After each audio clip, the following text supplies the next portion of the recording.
क्या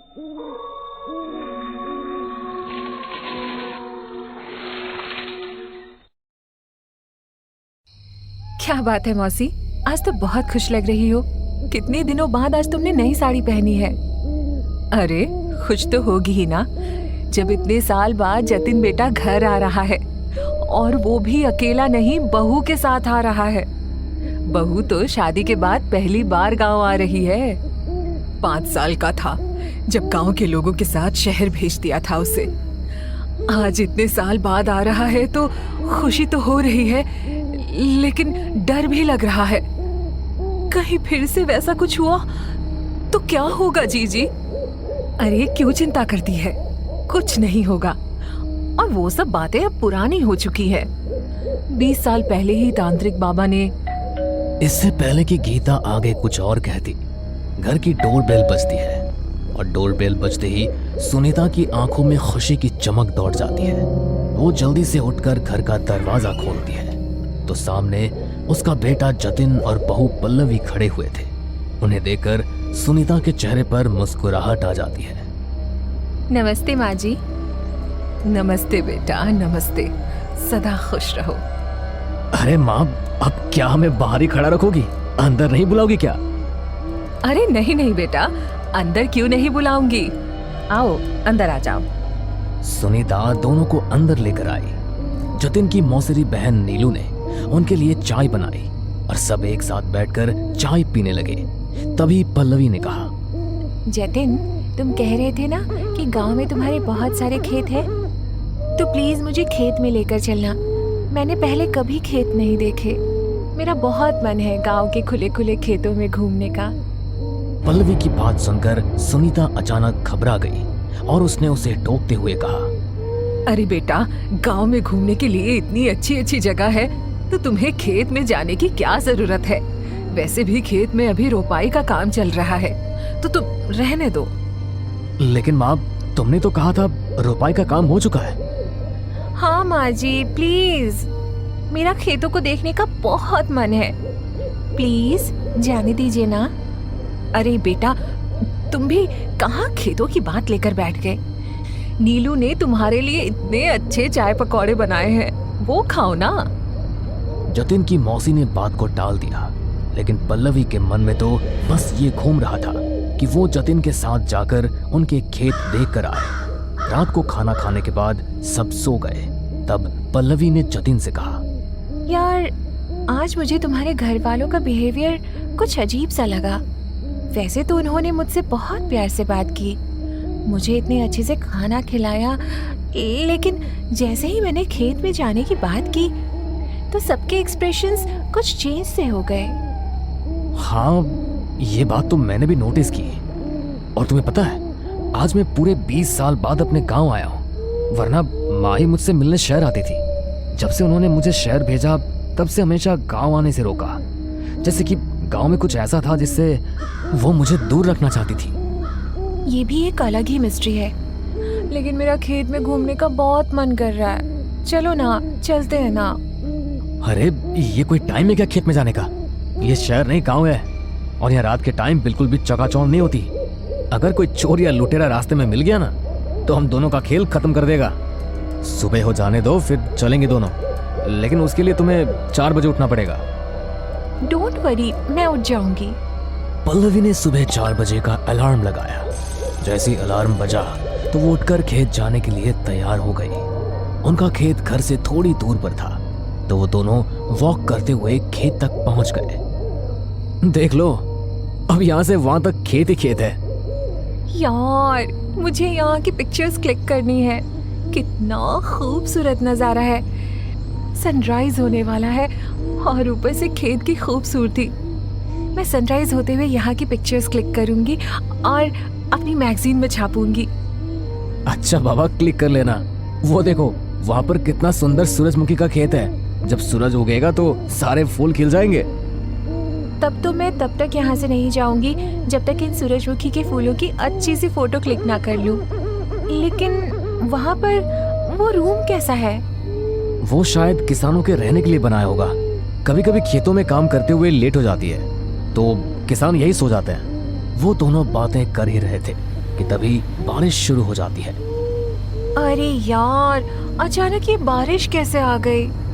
अभी घर जाएंगे तो भीग जाएंगे। चलो उसी कमरे में चलते हैं। हाँ चलो।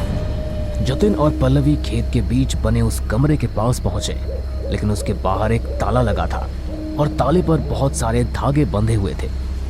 अरे ये क्या? इस पर तो ताला लगा हुआ है और ये धागे भी बंधे हुए हैं। ऐसा लग रहा है जैसे बॉलीवुड की कोई हॉरर मूवी देख रही हूँ। तुम जल्दी से इस ताले को तोड़ो, हम अंदर चलते हैं। ताले को तोड़ने के लिए ही पत्थर ढूंढ रहा हूँ। वो रहा। जतिन ने पत्थर से ताले को तोड़ दिया और उस पर बंधे सारे धागों को भी हटा दिया और वो दोनों उस कमरे के अंदर चले गए। लेकिन अंदर पहुंचते ही पल्लवी को ऐसा महसूस हुआ कि कोई अदृश्य शक्ति उससे टकराई और अचानक उसके सर में बहुत तेज दर्द होना शुरू हो गया। वो वहां पर रखी एक पुरानी कुर्सी पर जाकर बैठ गई। तभी पीछे से उसके ऊपर कुछ गिरा और वो बहुत बुरी तरह डर गई। उसके चीखने की आवाज सुनकर जतिन अचानक पीछे मुड़ा। अरे क्या हो गया तुम्हें? इतनी जोर जोर से क्यों चिल्ला रही हो? भूत, मेरे पीछे भूत है। भूत नहीं मैडम, बीजू का है, बीजू का। हद है यार, तुम भी एक मामूली से बीजू का से डर गई। इस खेत की रखवाली के लिए खेत के बीच में लगाते हैं ताकि पक्षी जाकर फसल खराब न करें, लेकिन तुम तो इससे डर गई। क्या? अच्छा जो भी है, इसे हटाओ ना यहाँ से। मुझे यहाँ कुछ अच्छा नहीं लग रहा। मुझे घर जाना है। अरे लेकिन अभी तो बहुत तेज बारिश हो रही है, हम दोनों भीग जाएंगे। और तुमने तो कहा था कि सनराइज के बाद बहुत सारी पिक्चर्स क्लिक करोगी, तो अब क्या हुआ? कुछ नहीं, बस अचानक सर में बहुत तेज दर्द हो रहा है। प्लीज चलो, मुझे बिल्कुल भी अच्छा नहीं लग रहा। अच्छा ठीक है चलो। जतिन पल्लवी को लेकर वहां से जाने लगा। तभी पल्लवी को लगा जैसे कोई पीछे से उसे पुकार रहा है। पल्लवी, पल्लवी। वो आवाज सुनकर पल्लवी अचानक से सहम गई और जैसे उसने पीछे मुड़कर देखा तो उसी कमरे की खिड़की से वही बीजू का झांक कर पल्लवी को देखकर भयानक तरीके से हंस रहा था। उसे देखकर पल्लवी की चीख निकल गई। क्या हुआ पल्लवी? Are you alright? वो बीजू का मुझे देख रहा है। व्हाट? क्या कुछ भी बोल रहे हो यार? मुझे डराने के लिए क्या तुम्हें कोई और अच्छा मजाक नहीं मिला? मैं मजाक नहीं कर रही हूँ जतिन, वो पीछे से घूर कर मुझे देख रहा है। और अगर तुम्हें मुझ पर भरोसा नहीं तो तुम खुद देखो, वो मुझे देखकर हंस रहा है। मैं सच कह रही हूँ। पल्लवी इतनी ज्यादा डर गई थी कि जतिन ने उसके कहने पर पीछे मुड़कर देखा, लेकिन उसी कमरे के खिड़की से बीजू का कुर्सी के पीछे रखा हुआ ही दिखाई दिया। क्या यार, वो बीजू का तो कुर्सी के पीछे रखा हुआ है। तुम भी ना, तुमने पहली बार बीजूका को देखा तो तुम डर गई हो। अरे इतना मत सोचो, कुछ भी नहीं है। वो सिर्फ एक स्केयर क्रो है और कुछ भी नहीं। जतिन पल्लवी को घर ले आया। घर जाते ही पल्लवी की तबीयत खराब हो गई और वो दवाई लेकर सो गई। किसी को पता नहीं लगा कि वो दोनों सुबह खेत में गए थे, इसलिए सब बिल्कुल निश्चिंत थे।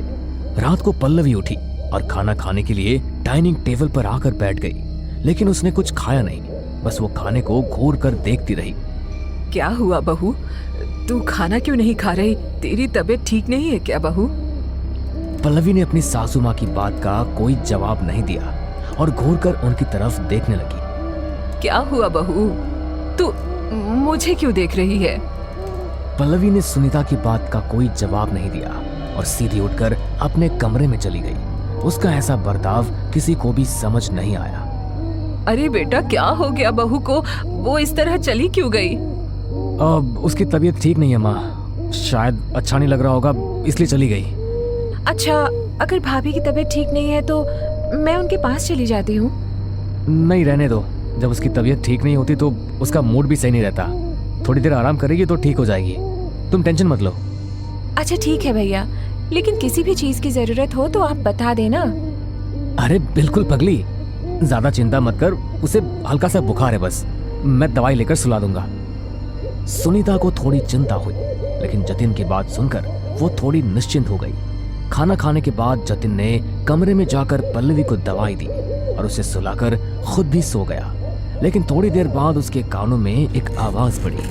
उस आवाज को सुनकर अचानक जतिन की नींद टूट गई। उसने बिस्तर पर देखा तो पल्लवी वहां पर नहीं थी। कमरे की लाइट्स ऑफ थी तो कमरे में पूरा अंधेरा था। तभी फिर से जतिन के कानों में वही आवाज पड़ी। ये कैसी अजीब सी आवाज आ रही है और पल्लवी कहां पर है? जतिन ने लाइट्स ऑन की तो सामने का नजारा देखकर वो पूरी तरह से डर गया। सामने की दीवार पर पल्लवी अपने नाखून स्क्रैच कर रही थी और उसने अपने नाखूनों से निकले खून से दीवार पर एक तेजुका की तस्वीर बनाई थी। पल्लवी, पल्लवी, ये क्या कर रही हो तुम? पल्लवी! जतिन जोर से चिल्लाया। वो पल्लवी के पास जाकर उसे संभालने की कोशिश करने लगा, लेकिन वो उसके काबू में ही नहीं आई। उसने जतिन को इतनी जोर से धक्का दिया कि जतिन सामने वाली दीवार में जाकर जोर से टकराया और इतनी तेज आवाज से घर में सबकी नींद टूट गई और सब दौड़ते हुए उनके कमरे में आए तो वहां का नजारा देखकर सबके होश उड़ गए। जतिन बेटा, ये बहू को क्या हो रहा है? मुझे लगता है उसकी तबीयत बहुत खराब हो गई है। हमें उसे अस्पताल लेकर जाना चाहिए। सुनीता ने जैसे ये बात कही तो पल्लवी उसकी ओर मुड़ी और उसे देखकर भयानक तरीके से मुस्कुराई। इसे अस्पताल ले जाकर कुछ नहीं होगा, क्योंकि मैं वापस आ चुका हूँ और अब मैं इसे अपने साथ लेकर ही जाऊंगा। ये बात सुनकर सुनीता की रूह कांप गई और पल्लवी वहीं पर बेहोश होकर गिर पड़ी। जतिन ने पल्लवी को बिस्तर पर लेटाया और गीता मौसी ने मंदिर से गंगाजल लाकर पल्लवी पर छिड़क दिया। वो वापस आ गया जीजी, वो वापस आ गया। लेकिन उसे तो तांत्रिक बाबा ने अपने मंत्रों की शक्ति से बांध दिया था, तो फिर वो आजाद कैसे हो गया? आगे की कहानी जल्दी आ रही है आपके अपने चैनल अनकहे किस्से पर। देखने के लिए हमारे चैनल को सब्सक्राइब करें और जुड़े रहिए हमारे साथ। यह घटना 2001 की है। दिसंबर की ठंडी रात थी। रात के तकरीबन 11 बजे का समय था। दो दोस्त राहुल और मयंक एक बाइक पर बैठकर दिल्ली की सुनसान सड़क से गुजर रहे थे। दिल्ली में दिसंबर के महीने में कड़ाके की ठंड पड़ती है, इसीलिए रात के 11 बजे तक सड़कें बिल्कुल वीरान हो गई थी। अरे यार, मुझे कुछ ठीक नहीं लग रहा। एक तो ठंड की वजह से हर तरफ कोहरा ही कोहरा फैला हुआ है, ऊपर से सड़क पर तो देख, ऐसा लग रहा है यहाँ कोई इंसान रहता ही नहीं। बिल्कुल बिल्कुल सुनसान पड़ी हुई है। ओह, इतनी ठंड पड़ रही है यार। इतनी रात को कोई सड़क पर क्यों घूमेगा? इसमें डरने वाली क्या बात है? तू भी ना एक नंबर का डरपोक है। राहुल और मयंक बातें करते हुए कोहरे को चीरते हुए आगे बढ़ते जा रहे थे। राहुल भाई, मुझे किसी जानवर की गुर्राने की आवाज आ रही है। कोई जंगली जानवर तो नहीं है आसपास? भाई दिल्ली है, ये तेरा लखीमपुर नहीं जहाँ रोज गांव में बाघ घुस आते हैं। कहाँ से आएगा जंगली जानवर? कुछ नहीं है, कुत्ते बिल्ली लड़ रहे होंगे, तू ध्यान मत दे।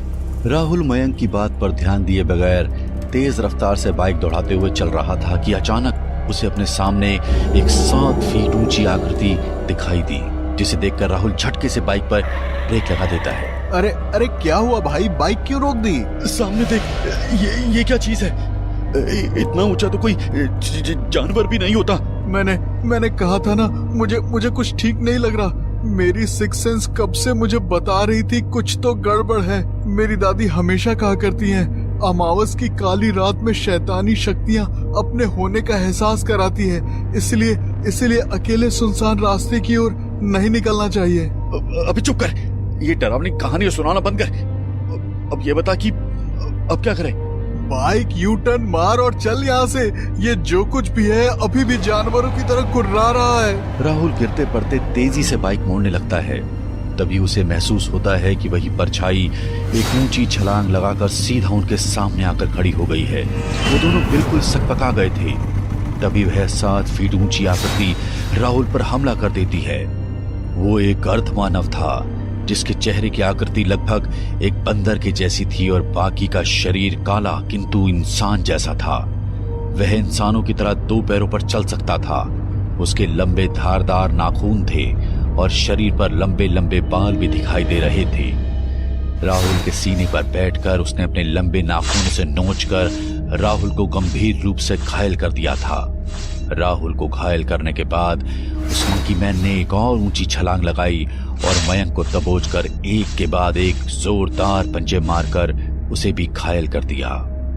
दोनों दोस्तों को लहूलुहान हालत में छोड़कर मंकी मैन एक बार फिर से गुर्राते हुए वहां से ऊंची छलांग लगाता गायब हो जाता है। मयंक और राहुल काफी देर तक सदमे में सड़क के किनारे ही बैठे रहते हैं। उसके बाद किसी मदद के आने का इंतजार करने लगते हैं। कुछ देर बाद, अरे श्याम, गाड़ी साइड लगा जरा, ये सामने कोई एक्सीडेंट का केस लग रहा है शायद। इंस्पेक्टर अपनी गाड़ी से उतरकर नीचे आता है और दोनों को सड़क पर लहूलुहान पड़ा देखकर उन्हें उठाकर अपनी गाड़ी में लाद लेता है। अरे क्या हुआ है तुम दोनों को? एक्सीडेंट हुआ है या किसी के साथ लड़ाई झगड़ा किया है तुमने? इतना खून बह रहा है। नहीं, हमने किसी के साथ झगड़ा नहीं किया है सर। हम तो आराम से अपने घर जा रहे थे। पता नहीं अचानक से कहां से एक 7 फुट लंबा बंदर जैसा दिखने वाला इंसान आ गया। उसने हमारे ऊपर हमला कर दिया। अरे क्या बेकार की बातें बना रहे हो? 7 फुट का कौन सा आदमी जैसा दिखने वाला जानवर होता है? हमने तो ऐसे किसी इंसान या जानवर के बारे में आज तक न देखा न सुना। ये बेकार की कहानी सुनाने के लिए तुम्हें हम ही मिले थे क्या? सच सच बताओ, किसके साथ मारामारी की है? हम सच बोल रहे हैं सर, हमने किसी के साथ कोई मारामारी नहीं की। आप यकीन करें या ना करें, लेकिन यहाँ पर कुछ तो था जो ना तो इंसान था ना ही जानवर। उसकी शक्ल बिल्कुल बंदर जैसी थी और लंबे लंबे भयानक नाखून थे, जिससे उसने हमें बुरी तरह से चीर फाड़ दिया और कुछ ही पलों में हवा में गायब हो गया। मयंक और राहुल की बात सुनकर इंस्पेक्टर हैरान रह गया था। अरे यार, ये कौन सा नया जानवर पैदा हो गया है दिल्ली की सड़कों पर, जो लोगों को चीर फाड़ रहा है और हवा में गायब हो जाता है? पता लगाओ, किसी और के साथ ऐसी कोई घटना हुई है क्या? राहुल और मयंक को अस्पताल में भर्ती करने के बाद इंस्पेक्टर इस घटना की खबर सारे थानों में पहुंचा देता है। कई दिन बीत जाते हैं, लेकिन कहीं से कोई भी घटना रिपोर्ट नहीं होती। डॉक्टर साहब, क्या लगता है आपको इन दोनों लड़कों पर किस चीज से घाव लगे हैं? इनका कहना है कि कोई मंकी मैन इन पर हमला करके गायब हो गया है। इंस्पेक्टर, मैं खुद ही हैरान हूँ, क्योंकि इनके जख्म इतने गहरे हैं कि उन्हें देखकर ऐसा लग रहा है कि किसी जंगली जानवर ने इन्हें नोचा है। मैंने इनके जख्मों से निकलते खून का सैंपल लेकर लैब में टेस्ट करवाया, तो पता चला कि उनके अंदर एक बैक्टीरिया पनप रहा है, जो किसी जंगली जानवर के हमला करने के बाद जख्मों में पनपता है। हो न हो लड़कों की बातों में सच्चाई तो है। आपको उनकी बातों को गंभीरता से लेकर जांच करनी चाहिए। आपका कहने का मतलब है कि दिल्ली जैसी इतनी घनी आबादी वाले शहर में कोई 7 फीट ऊंचा बंदर घूम रहा है? आपको ये पॉसिबल लगता है? मीडिया तक ये खबर पहुंच गई तो लोग मजाक बनाएंगे। डॉक्टर, 7 फुट ऊंचा बंदर कभी सुना है आपने? कहीं ऐसा तो नहीं इन दोनों से दुश्मनी निकालने के लिए इन्हीं के किसी दुश्मन ने मास्क लगाकर हाथों में पंजे जैसा कुछ पहनकर हमला कर दिया हो?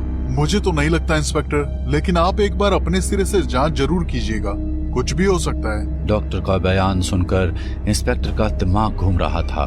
कुछ दिन बाद, आज रात को हम अपनी छत पर तंदूर लगाकर पार्टी करेंगे। ठंडी रात में आग के पास बैठकर रोस्टेड चिकन खाने और पीने का मजा ही कुछ और होगा। क्या कहती हो? मजा तो बहुत आएगा, लेकिन पार्टी थोड़ा लेट नाइट ही करेंगे, क्योंकि 10 बजे तक कॉलोनी में लोग घूमते रहते हैं। फिर बिना बात की चर्चा का विषय बन जाएगा। ठीक है, रात के 11 बजे से स्टार्ट करेंगे, फिर पूरी रात मजे करेंगे। ऊपर टेरेस पे रूम भी है, अगर ज्यादा ठंड लगेगी तो वहाँ बैठ लेंगे। पूरी प्लानिंग करने के बाद मनोज और रश्मि रात के 11 बजे छत पर जाकर अपना इलेक्ट्रॉनिक तंदूर बारबेक्यू तैयारी करने लगते हैं। रात के 11 बजे का समय था। हर तरफ गहरी ठंडक फैल चुकी थी। आसपास की गलियों से कुत्ते और बिल्लियों के रोने की भयानक आवाज सुनाई दे रही थी। तभी रश्मि को महसूस हुआ जैसे आसपास कोई गंदी बदबू आ रही है। ये कैसी स्मेल आ रही है? हाँ, ठीक कह रही हो, मुझे भी अजीब सी गंदी बदबू आ रही है और ऐसा लग रहा है आसपास कोई जानवर गुर्रा रहा हो। रश्मि, देखो, ऐसा लग रहा है पड़ोस वाली छत पर कोई खड़ा होकर हमें देख रहा है। मुझे तो गुर्राने की आवाज भी उधर से ही आ रही है। रश्मि और मनोज कुछ समझ पाते इससे पहले ही वह आकृति मनोज के ऊपर कूद पड़ी। जैसे ही उस साई ने मनोज को दबोचा, रश्मि जोर जोर से चीखने लगी। वो कोई इंसान नहीं था, सर से पांव तक काला दिखने वाला कोई अर्ध मानव था, जिसका आधा शरीर इंसान जैसा था और आधा बंदर जैसा। रश्मि को चीखता देख मंकी मैन ने अपने हाथों से रश्मि को उठाकर दूर फेंक दिया। रश्मि का सर दीवार में लगा और वह वहीं गिर पड़ी। उसके बाद मंकी मैन ने मनोज के ऊपर हमला कर दिया और अपने पैने धारदार नाखूनों से उसके सीने और कमर पर एक के बाद एक कई वार कर दिए। दहशत और दर्द के कारण मनोज वहीं बेहोश हो गया। उसके बाद मंकी मैन ऊंची छलांग लगाते हुए एक छत से दूसरे छत पर कूदता हुआ गायब हो गया। अगले दिन आधी रात को पति पत्नी पर हुए इस हमले की खबर हर अखबार की सुर्खी बनी हुई थी। अब तो यह खबर बच्चे बच्चे की जुबान पर चढ़ चुकी थी, क्योंकि अगले कुछ दिनों में एक के बाद एक मंकी मैन के हमलों की खबरें सुनाई देने लगी थी। ओह माय गॉड, ये तो वही है। अपनी लाइफ के जिस चैप्टर को मैंने फाड़कर फेंक चुका था, मुझे ऐसा क्यों लग रहा है कि मेरा अतीत फिर से मेरे सामने आकर खड़ा हो गया है। डॉक्टर रिजवान भारतीय अनुसंधान विभाग में काम करते थे और एक सीक्रेट प्रोजेक्ट पर काम कर रहे थे। इस रिसर्च के जरिए डॉक्टर रिजवान इंसान के अंदर कुछ सुपर पावर डेवलप करना चाहते थे। ऐसा करने के लिए उन्होंने एक अनाथ लड़के सुजॉय को मुंह मांगी रकम देकर अपने रिसर्च में शामिल कर लिया। इसके बाद उन्होंने इंसान और बंदर के डीएनए को मिक्स करके लैब में डेवलप किया और उस पर कुछ एक्सपेरिमेंट करने के बाद उस डीएनए को सुजॉय के शरीर में डाल दिया। डॉक्टर रिजवान चाहते थे कि उनके इस एक्सपेरिमेंट से बनने वाले सुपर मंकी मैन को देश की सुरक्षा के लिए बॉर्डर पर तैनात किया जाए, लेकिन उनका यह प्रयोग सफल नहीं हुआ।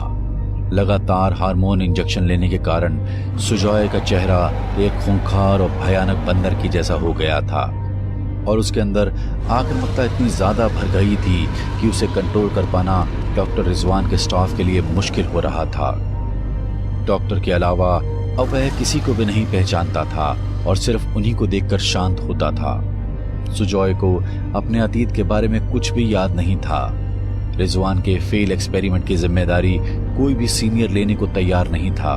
वे चाहते थे कि इस खतरनाक मंकी मैन को खत्म करके रिजवान भी इस मुसीबत से छुटकारा पा ले, लेकिन डॉक्टर रिजवान के दिल में कहीं न कहीं सुजॉय के प्रति सहानुभूति थी।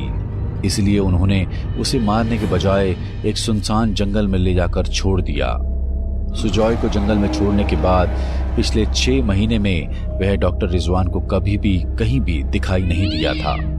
डॉक्टर रिजवान भी इस घटना को लगभग भूल चुके थे कि तभी दिल्ली की सड़कों पर मंकी मैन होने की खबरें आने लगी। मुझे खुद सुजॉय के सामने जाना होगा, नहीं तो वो ऐसे ही लोगों पर हमला करता रहेगा। डॉक्टर रिजवान ने पुलिस इंस्पेक्टर को फोन किया और उनको सारी सच्चाई बता दी और इसके बाद वे अगले कुछ दिनों तक लगातार आधी रात को सड़कों पर घूमने लगे। डॉक्टर रिजवान आधी रात के समय अकेले सुनसान सड़क पर घूम रहे थे कि तभी अचानक से सुजॉय ऊपर से कूदकर उनके सामने आकर खड़ा हो गया। वह गुस्से में गुर्रा रहा था। सुजॉय, मत करो ये सब, चले जाओ यहाँ से, ये अब तुम्हारी दुनिया नहीं है। डॉक्टर रिजवान की बात सुनकर सुजॉय और भी गुस्से में आ जाता है और एक ऊंची छलांग लगाकर डॉक्टर रिजवान पर कूद पड़ता है और उनके सीने पर बैठकर अपने धारदार नाखूनों से उनके सीने पर वार कर देता है। उसी क्षण डॉक्टर रिजवान अपनी जेब में रखा हुआ इंजेक्शन निकालते हैं और सुजॉय के शरीर में घोंप देते हैं। एक जोरदार चीख के साथ सुजॉय वहां से दूर हो जाता है और अब उससे वो इतना कमजोर हो जाता है कि डॉक्टर रिजवान तक भी नहीं पहुंच पाता और वहीं पर गिरकर बेहोश हो जाता है। इसके कुछ ही देर बाद मंकी मैन की सांसें रुक जाती हैं। मंकी मैन को मारने के बाद डॉक्टर रिजवान अपना जुर्म कबूल कर लेते हैं और पुलिस के सामने सरेंडर कर देते हैं। हमें पूरा यकीन है दोस्तों कि आप लोगों को ये कहानी जरूर पसंद आई होगी। अगर आपके साथ भी कुछ ऐसे अनकहे किस्से हो चुके हैं तो प्लीज हमारे साथ शेयर करें, हम जरूर अपने चैनल पर उनको दिखाएंगे। हमारी ईमेल आईडी नीचे डिस्क्रिप्शन बॉक्स में दी गई है, तो प्लीज हमारे वीडियो और चैनल को शेयर एंड सब्सक्राइब करें और बने रहे हमारे साथ ऐसे ही अनकहे किस्से और कहानियां सुनने के लिए।